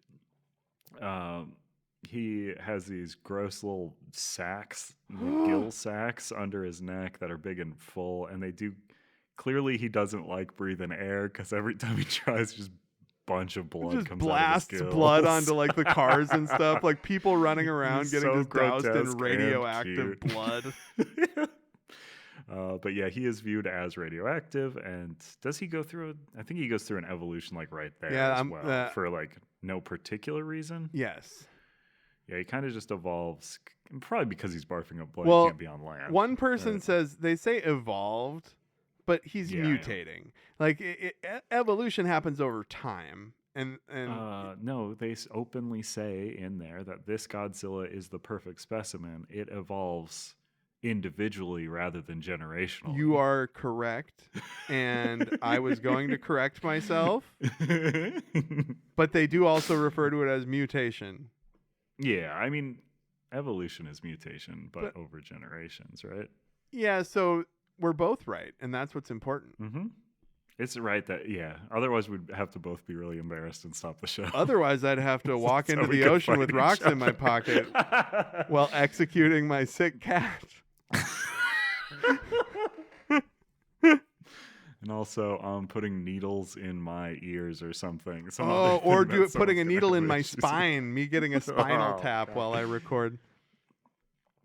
But he evolves into a walkier version. Still not. Himself. He never gets to the classic Godzilla, but this is closer. But does he evolve right there? I'm trying to remember. I think he just zips back into the ocean, right? Like he changes and then he goes back in ocean, or does he just go back into ocean? I think he changes and goes back into the ocean because I remember it was on the screen a half hour ago, and he like his skin changed, I think, before he goes back into the water. Oh yeah, creature quickly evolves into a bipedal form, but overheats and returns to the sea. Yeah, because it's too hot up here. They find out he basically ate a bunch of nuclear, runoff that they dumped in the bay. Nuclear mayo. Yeah, he ate that better improved nuclear mayo, and he himself or she, I don't know what. I was reading stuff where they at some design point had a huge prosthetic like dick for the Godzilla. I thought you were gonna say knockers. Oh, that was the thing. They said the man one, when it was pitched, had a prosthetic penis, and the woman one just had breasts. I was like, I'm glad they scrapped both. And also, it really feels like that's a conversation that somebody who came from directing anime would have. Yeah, Evangelion guy, it makes sense where he would be asking those questions. I love him to death. He has got a very sad backstory that we could talk about, but it's a very depressed, suicidal man who was only driven such by Evangelion. They're bringing back Evangelion, I heard, so when we cover the new new thing they're doing. There's a short that just came out. Oh, okay. There's a short that just came out that I didn't follow it exactly, but there was something where like something about Evangelion you didn't follow exactly? Oh, I love Evangelion. I'll follow it all. No, I know, but new thing. Don't act like it's not confusing, you fucking dork. It is confusing. I love it. But I guess a like clip from the new thing got spoiled or something, and they had some internal thing where their person reached out to every media channel and was like, hey, don't spoil this, and they had attached like the entire shorts. Don't spoil that the Eva god turns into time. Yeah. How could you even spoil Evangelion? Like, it's so confusing that like even if even if somebody told me exactly what happens in Evangelion, I'd be like, I don't even know what that means. Nothing is spoiled for me. I just need to let it wash over me. I've seen the exact last moment of Evangelion many times before I ever watched the show or knew what it was from, because people shared it as a joke, and then watching it in real time made me cry. I was very sad. Yeah, it's nuts. It really kills me. But yeah, so returns to the sea. Basically, Godzilla is a nuclear reactor in this, and every time he mutates, he gets really, really hot and has to go and cool down, or it will like overheat and shut down. So they realize this, and they're like, we have to start working on a thing that'll make its blood real cold or something like that. So their little crack team of unlistened tos by government. Yes, form they a get group together. to They make get their cold own blood. tables and their own Yes. printers and their own Yeah. Cisco Systems voice pod. But alongside everyone else being like, okay, it's gone. Yes, Goodbye, Godzilla. We're good now. Oh my gosh, the relief. That's one of the other relief times when the politicians are just like, oh, Yeah. thank goodness. We're done with this. We can go home and eat a fucking sandwich. Yeah. And that is the time when the U.S. lady shows up who speaks American every now and then, just out of nowhere. Well, she is an And American citizen.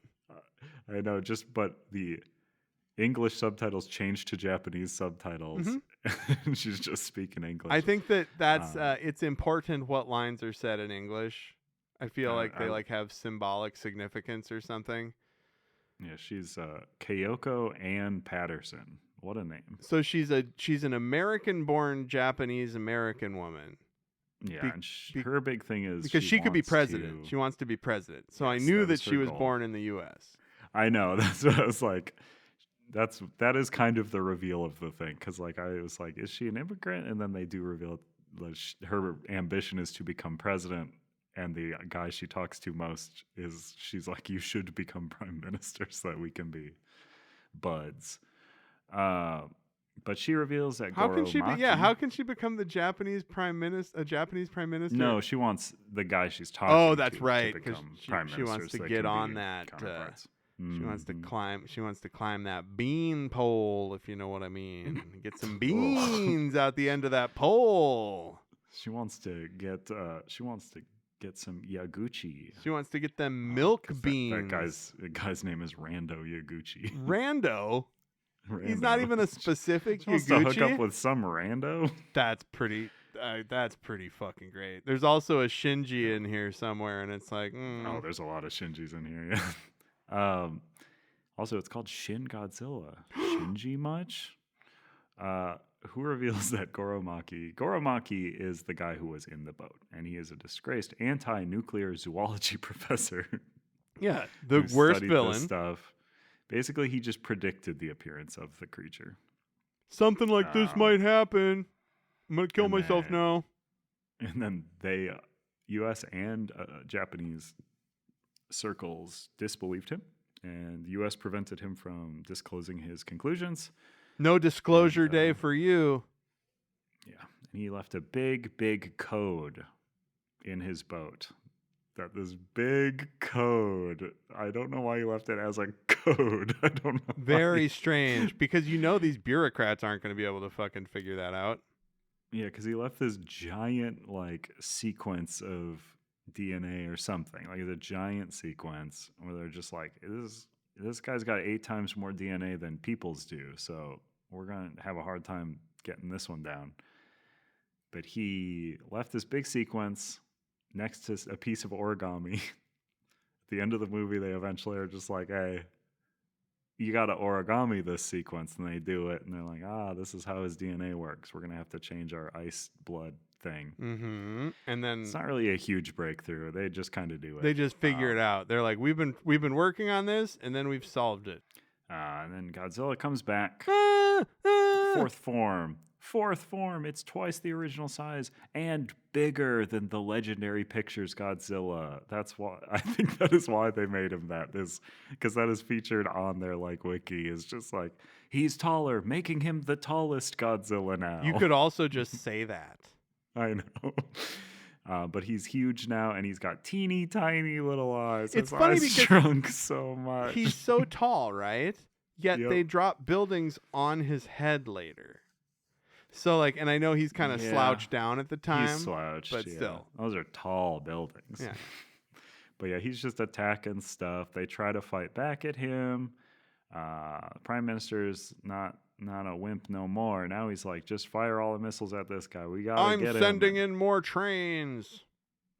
Which seems to do something maybe for... Does it even? I don't think it doesn't do anything. Because he just starts shooting lasers. They think that it's going to do something. And so they project to us, the audience, we've succeeded. That's what they do every time anything almost happens. Oh, let me see. Oh, no. So, yeah, it does not do anything, but that's when they ask the U.S. for help. And of course, the U.S. is like, drops a bunker buster bomb on it, which does do something. That's when it sprays a bunch of blood, but then triggers its next evolution where its mouth splits and it shoots purple lasers out of its mouth, and it rules, and it's just clipping buildings in half, and then it also shoots lasers out of its back like a disco ball. Oh my god! Pew, pew, pew, pew, pew, pew, pew. I love it's it. Also, dude. like it has its own like fucking iron dome on its back. It's just like. Oh. It's just like fuck you, dude. Godzilla just says fuck you and laughs. So team discover his plates and blood work as a cooling system. Of course. So now they're trying to continue with the freezing. Yeah. plan. So we only touched on the freezing plan. So the scientific plan that the outcasts, the misfit toys, are figuring out is they're gonna freeze him, and this gives them more information to do that. And then since the U.S. bunker buster bomb didn't work, the U.S. and a bunch of coalition of other nations are like, well, I think we know what we have to do. We got to nuke this Godzilla. Mm-hmm. Yeah, because the U.S. basically loves to nuke Japan, I guess, is the immediate thing. They're just like, hey, guys, actually, if you can't figure it out, we're going to nuke Tokyo in like a second. Isn't it kind of... 17 days. Isn't it kind of posed in a way where it's basically like Japan asking the United States to nuke them? So it's posed, the way it is posed is Japan is asking for help. Yes. Yep. Japan is asking for help, and the U.S. goes, if you want our help, we're going to nuke you. Oh, we got some help for you. Okay? Are you okay with that? And their prime minister's like, it's going to be really awkward if I say no. So I'll say yes. You guys have like 2 weeks because he becomes Larry Godzilla, David. He becomes Larry David in that moment. Essentially, Godzilla, when he did the big purple lasers thing, killed the prime minister in that point. They had to elevate like the guy who's like secretary of farming or something, to prime minister. He's much more just, I don't know what to do. Did you think that one of the generals looks like Ed Asner? There's like one of the Japanese generals looks exactly like Ed Asner. Maybe. Continue. Sorry, I did not mean some really good looking generals. I just don't want to lose these little bits. But yeah, he essentially, after he did the big purple lasers, he froze. Yeah. He was just like, and they went, "Oh, thank God we're done." He stopped. Overheated. He stopped on his own. Oh my gosh, we're done. Isn't that nice that this is over? Woo-wee. But then they're like, he has signals from within. We have to shoot him with a nuke anyway. When he wakes up. That's the U.S. plan. And don't they ever think that like maybe nuking the nuclear thing's going to make it stronger? They don't really think about that one, but you know, I thought that's where the movie was. In the legendary Godzilla, that's what they do. Yeah, dummies, big dummies. It works out in the end, though. He teams up with King Kong. Right, and sleeps in the Coliseum as a little baby, like a little kitty. But did they ever make a cat bed tie-in for that, where it's like the Coliseum? They should. I don't think they did. I think you'd have to get the tie-in. You'd have to get the IP rights to the Coliseum. But not Godzilla. It would be. You're saying that it would be difficult to get the rights to the Coliseum, but the Godzilla rights are easy. Toho just gets them out there.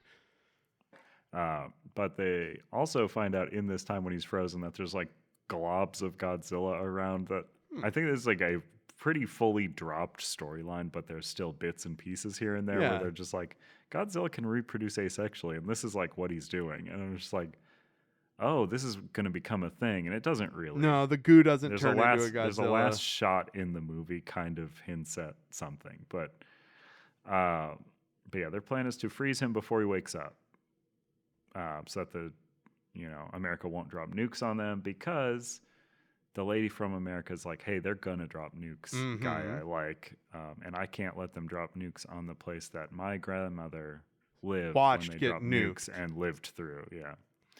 Truly would be awful. I can't even imagine. They almost can't even imagine. And the funny thing is, as a screenwriter, I'm kind of like, we get it. It's a little on the nose. We know, like, the implication is that your grandmother, but they got it for audiences.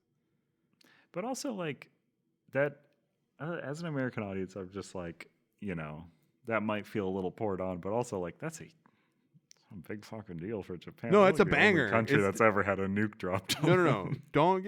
Don't get it twisted. Right?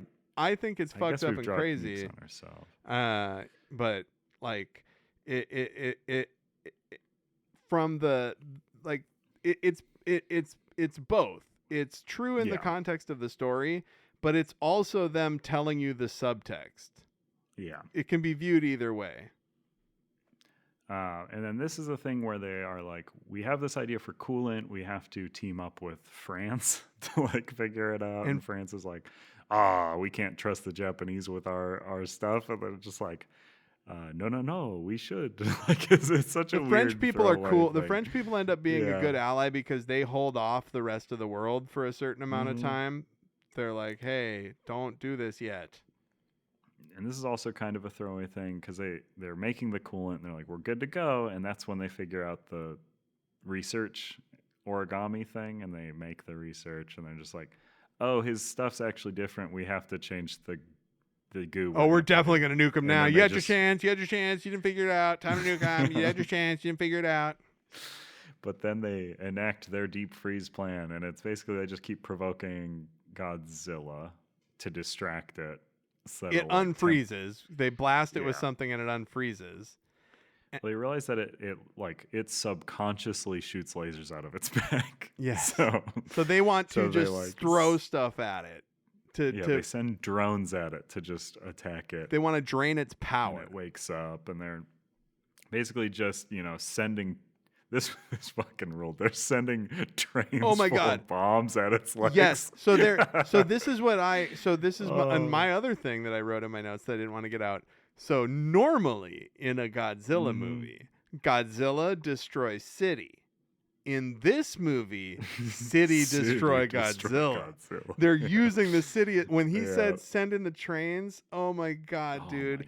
And then they drop buildings on him. So they start with the drones. And then they then they send in the trains. And then when Godzilla falls down, they go, okay, pull up the fucking tanker trucks. We have to blast the stuff in its mouth. They put like straws. Set up this huge infrastructure. And they're like doing all these straws and just start pouring like CO2 into his mouth. They just basically. put straws because they can't penetrate his body. Yeah. So they have to they have to intubate him. Mm-hmm. So he's just drinking. They get to 20%, I think, right? And he blasts enough. them all. That shot of him blasting the line of fucking tanker trucks oh my god, so good. That's also like, man, that is really a thing trying to be like, these are good people. There's people in there. Because these are people who knew the risk of this Well, thing. they knew that it was going to happen. It was a I almost said kamikaze mission, but that's not culturally sensitive. Really. I mean, they thought it was possible that it might work. Well, I saw these guys as a wave of expendables like the drones almost. Oh yeah, they are certainly. I mean, he gives everybody the thing of just like, none of this might work. We all might die. Like, this is the thing we're doing. I did like that the St. Crispin's Day speech, like the big rousing speech, is very brief and to the point. It's very brief and it's very like, hey guys, this is important, but we all might be dead. It's way different than the similar situation in -1 that you'll see in the future. So he kills all them. The coagulant starts working, though. He does start getting cold and starts being more sluggish, and they keep shooting trains at his legs. Send in more trains! He goes down again, and they get 100%. They drop buildings on goo him. into him, and he freezes solid. And what's her name? She's already had the conversation with the president, right? I think so. He's like, you got to figure out where your loyalties lie, lady. Yeah, she's just like, my loyalties lie in not like nuking the major city of a country. Well, yeah, I guess maybe you don't want to be president then, I suppose. Like, Godzilla would take so long to get to the U.S. versus anywhere else. Would he, or would he just sprout wings and fly? Yeah, that's it. They do say that at some point. They're like, oh, he's going to sprout wings capable of international flights. Yeah, just like the gremlin, the flying gremlin. Yep. But they get him. They also just have like a pleasant reveal, because the whole time they've been revealing that he's essentially a reactor and all his blood is super radioactive. But then they reveal, like, once he's frozen, like, he's got a half-life of 20 days. So, like, within 3 years, we can rebuild Tokyo. And I bet they're Like, going to be that's like, nice. also, we can use him as a power source. But they're also, like, everyone agrees that there's no nuclear attacks needed. But if Godzilla ever wakes up, they will immediately nuke him. Yes. Which is just a funny end of a thing. I really did like sometimes something we didn't mention that happened earlier is occasionally there'll be like a segment abbreviated card that comes in. Like when the politicians at the beginning are like, we need to ground the flights for economic concerns, it cuts to segment deleted or segment abbreviated because he was talking about how big business needs to be taken care of and shit. Yeah. Like even we're getting the filmmaking of it all. Like we are also even this telling of the story is partially redacted. Yeah, it's so interesting because it is somewhat presented in a, like, this actually happened and, like, here was the response sort of There way. is a bit of a Cloverfield found footage vibe to a few of the sequences for sure. And then the last shot of the movie is they show Godzilla's cold tail, and a bunch of, like, weird guys are, like, about to grow out of it, basically. Well, so but they froze. Are they There's a bunch of about? guys. Are those weird guys growing out of it, or are they the bodies of the people that died becoming merged with Godzilla? What does the internet say? I mean, my take based on the earlier thing of his asexual reproduction is that those are Godzilla human hybrids. Yeah. They're just, like, sprouting out of him. But also, like, the tip of the tail seems to have, like, teeth. Yeah. So, like, I view that as, like, that's also, like, he's got a head growing out of there too. So, like, he's just, like, a mess. Ultra He's a big Cronenberg mess. style.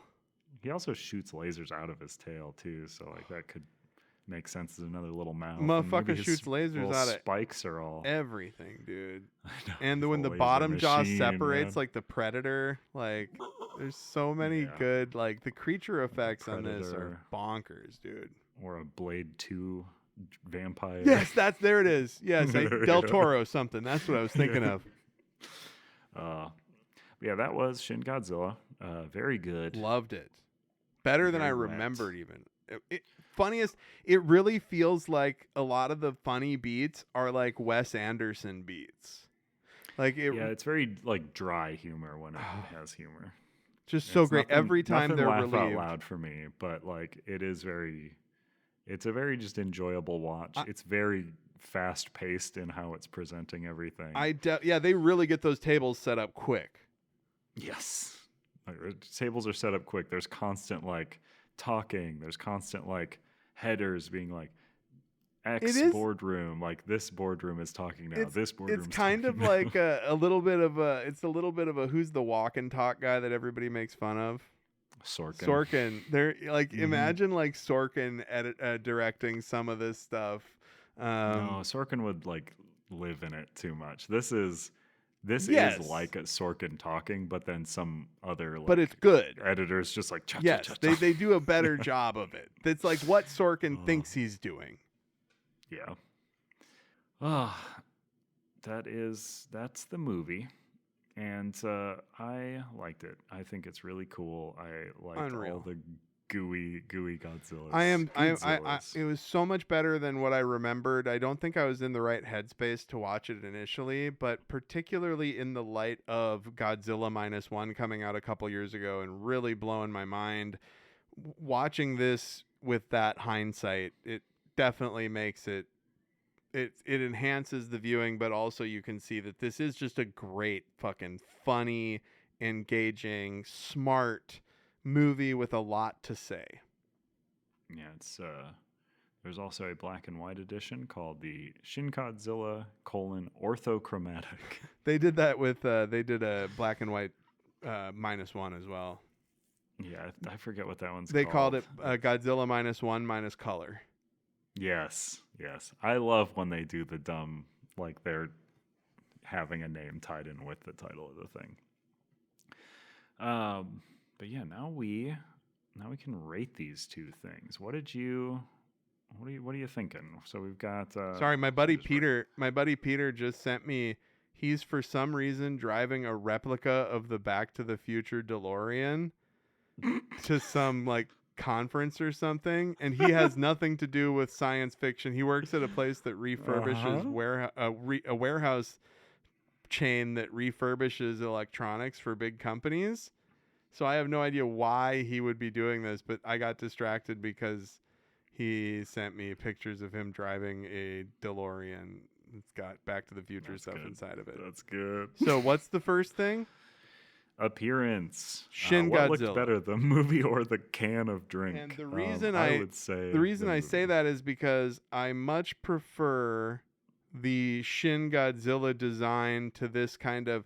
This is like a hybrid on the C4 can. It's like a hybrid of the -1 and the Warner Brothers design. I don't like it. Yeah, it's the one on the can is such a strange. And the amalgam beam looks of terrible. Godzillas. The beam Yeah. looks like an afterthought. Come on. That beam looks like Yeah. they were like, oh, we got to put the beam on. They just copy Well, pasted the beam from a yeah. different piece of art. I do like how the beam like glows compared to the rest of the can. Yes. But yeah, he's got like that weird little dog face that he kind of has in some in of the the WB releases. ones that you're gonna we gotta watch -1. Continue. I gave it to the movie. I will also give it to the movie, certainly. Big googly-eyed Godzilla, come on. Ingredients, foodstuff versus cast and crew. I love those Yes. Evangelions, those two guys. So And certainly the give it there. actors, every single actor in they're this really movie is good. just fucking destroying it. The lady I who plays know. the American Japanese woman, she's Yeah. she's fucking great. I love the guy with like the big wide face. I forget what role he has. I love him. He's very expressive. Just the He's great. everybody's faces. Like, do you think as a director because so many times they show just a boardroom of people watching a I screen know. and they Yep. look stone-faced because they're just seeing everything fall apart? Yeah. And do you think that he's saying, don't react? Or like, you know what I mean? Yeah. Like stone-faced, you know? Yeah. I think he was also casting for like very diverse faces too, like just different face types Resting and shapes, faces, just so yes. that like, because like that's a very Evangelion thing. It's just like this. I know this guy because he's that shape. Like he looks that way, and he's playing that character. Like that's what he is. So Shin Godzilla for that one as well. Writing, movie script versus product tie-in copy. This is one the sounded like it closest was we close get. for you. The closest we get. But the more we've talked about Shin Godzilla, no, the script is a masterpiece. If I read Yeah. this script, I would be laughing about all of the cuts to different boardrooms and Yeah. people putting tables together. He Yeah, would have honestly, got it. I think through. I would laugh at the script more than the actual movie because, like, man, yeah, just seeing boardroom, intro, boardroom, shoot trains at legs. Like, yeah. Gills give blast it blood to- onto cars. Tables, give it tables, to- tables, printers. I'll give it to old God Godzilla. How did it sit with you? Did it leave you thinking versus did it leave you pooping? Well, the C4 energy drink leaves me a little bit zooted up. I've got some energy right now, but the movie left me thinking. So I have to. Yeah. This is a clean sweep for Shin Godzilla for me. Yeah, and like I said with the tri-stim, for whatever reason, it just doesn't hit me. It hits me like a regular old Monster Energy drink. Yeah, Honestly, the yellow can C4s hit me a lot weirder than that's got that this one does. pre-workout. I know the pre-workout does something in me that Mhm. is. Yeah, I can weird, and feel I don't know it. if it's okay. I can feel it feeding the beast inside of me. I can feel me. I can becoming feel the a- C4 pre-workout. I can feel the individual evolution occurring. And then to my taste. Well, to my for taste. me, 100% Shin Godzilla Yeah. because I hate blue raspberry, as I discussed. I have a good response for this one. Yeah, I mean, energy drink is to my taste. I drink a lot of those, but yeah, sour Well, drink not really Plus, to my taste. but these C4, the ultimate energy, they taste bad compared to the yellow they ones. don't Like these taste taste as like good. medicine-y shit. It's too close to Robitussin. Yeah, and the yellows taste like candy. Yummy, yummy candy. Yummy, You should yummy give them to candy. children. Put it in my face. Yum, yum, yum, yum, yum. When I have kids, I'm going to pack them a lunch with one yellow can C4 and one tuna sandwich. Don't have kids. Come on. I was like, come on. It's hard. I will spike the individual evolution within my kid. I will have a kid with big gooey eyes that bleeds whenever it breathes air. Oh, he looks so cute. But eventually he'll grow up to a big strong kid who can shoot blue lasers out of his back. We're getting to the end of the credits for the or her back. We're getting to the end of the or their back. Or their back. We're getting to the end of the credits at the movie right now too, by the way. Oh, that's perfect timing because we've given it in a clean sweep to Shin Godzilla. So congratulations, Shin Godzilla. You can accept your trophy. We'll send it to the studio. Well, Hideki Anno can come on the show to accept it. We'll gladly accept him on here. And that leaves us just a little time for a game, if you've got time for a game. I do have time for a game. I have nothing else to do today. After this, when we're done, I'm going to take a shit, and I'm going to get high and watch Godzilla -1. Not at the same time. I'm going to shit first. I mean, you know. You could watch it on your phone while smoking a joint on the toilet. I do have that kind of freedom, but I don't want to live at that speed. So this game is going to be called Taylor Swift: The Eras 4. This is the generic game theme. It's the one we use when we don't have a specific one. I'm sorry. Okay. Godzilla has 4 big eras. Can you name 2 of them? Wait, so I would have to name the eras themselves, or can I name the time zones? The name of the eras.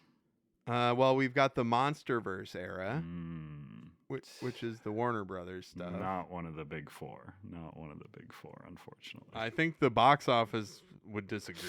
I think the money that comes in would disagree. So I'm gonna tell you the popular consensus. Okay, so hold on. So let me think. The eras kind of coincide with the Japanese films in general. I know. Like I know exactly what you're talking about. It's based on like the people producing them or something. It's like the No. Why would you make a game where the game is name 2 of 4 things?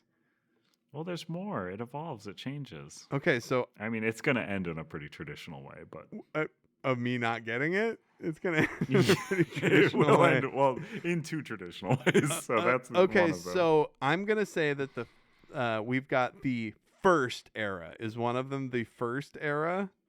No. And I will nicely give you MonsterVerse if you can get a second one. Hey, how about this? How about give me one of the 4, and I'll see if that triggers my memory for the other ones. I'll give you the obvious one. Showa. Oh, the obvious one, Showa. Yeah, there is the Showa Godzilla. Is one of them the Toho Godzillas? Because they're all Toho Godzillas, I would imagine. No. I mean, that's the company that makes them. Yeah. No. So the eras. I'll tap this as a wrong, but it's only 1 point. The eras are tied into the emperors at the time. Oh, I get it. These are just. There's a bunch of questions. This is just one question. Okay. This is one question. I got it wrong. What are they? Yeah. So it's Showa, which is 54 to 75. Then there is Heisei era, which is 84 to 95. And then Heisei was still emperor for the next era. So the next era is called the Millennium Era.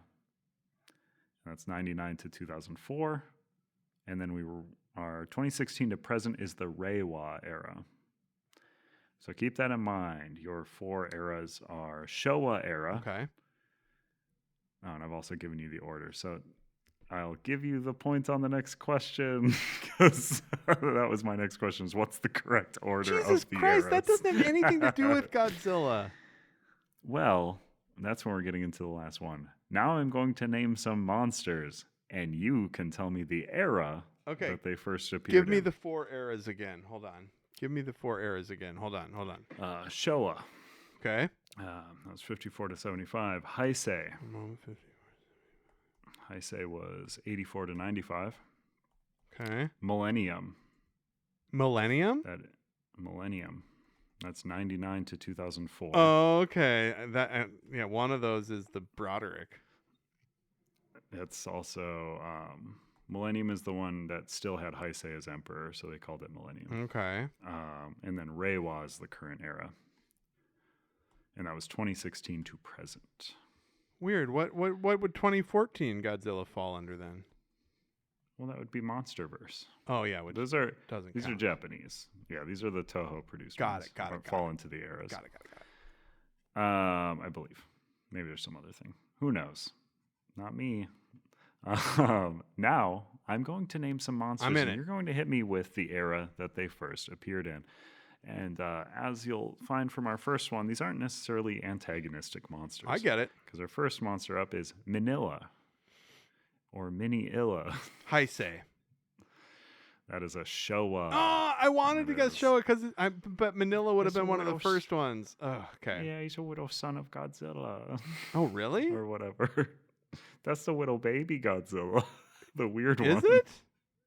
Mhm, Oh, I thought from that was Son of Godzuki. Godzilla. Nope.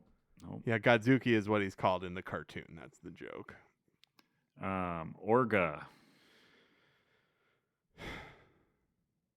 Orga. Millennium. Ooh, you got it. I think I know which Moving. ones that's from. That's from like Godzilla Final Countdown or something. Orga is from Godzilla 2000 : Millennium. There we go. It's from the Millennium. Yep, it's from the one named after it. Biolante. Oh, Biolante, that's Showa. Ooh, that's Heisei! No, I knew it! Dude! Because it's got that, yes, Biolante. I know what it is. It's the plant one. It's Biolante is a fucking oh, fuck. So I'm 2 and 2?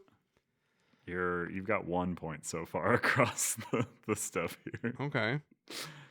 Hedorah. Showa.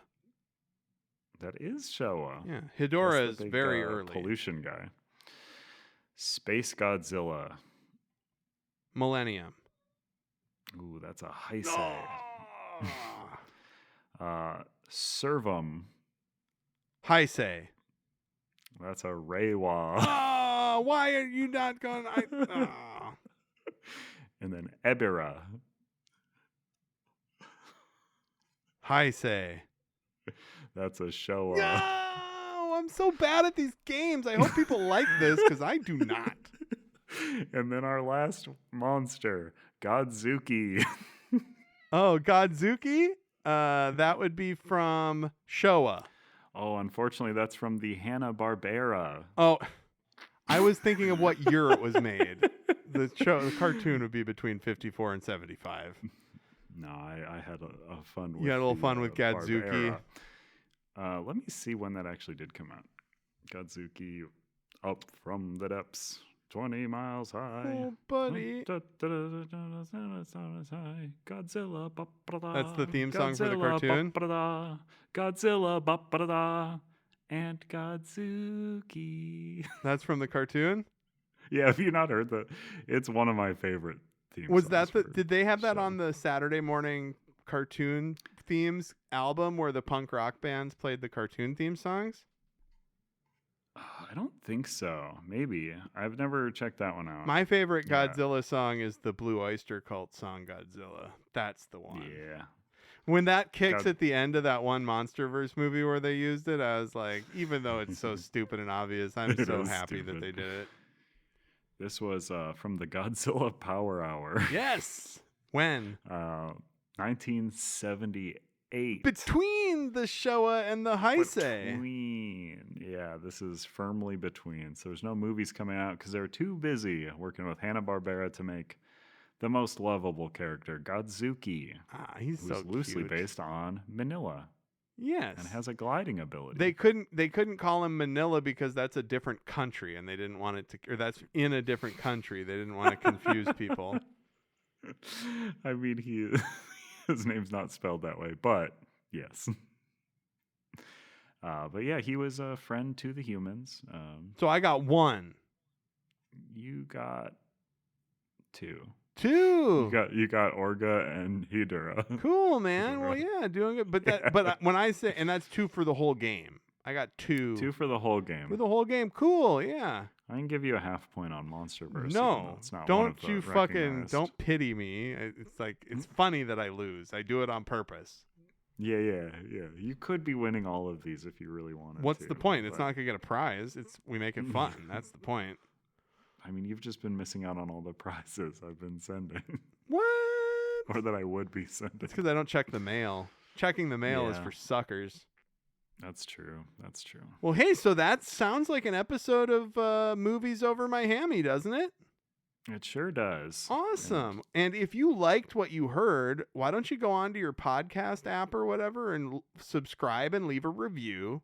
5-star, Those are please. the best. We make a And 5 if you stars. happen to know about an upcoming tie-in, much like the Jujutsu Kaisen one that I just found on my own, thanks very much, fans, for not telling me.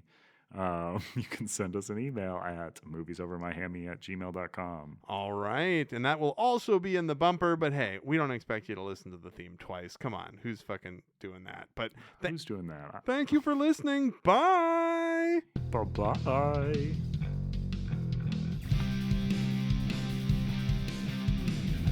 Thank you for listening to Movies Over My Hammy.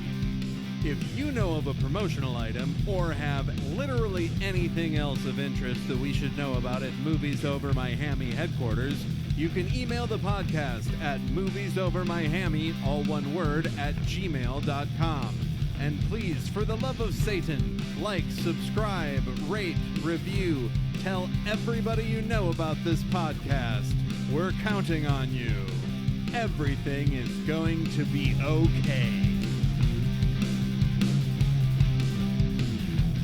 Not enough podcast about fast food. Not enough podcast about movie. Not enough podcast where 2 average guys talk about those things for you. Movies over my hammy. Movies over my hammy. Wait, what's the show?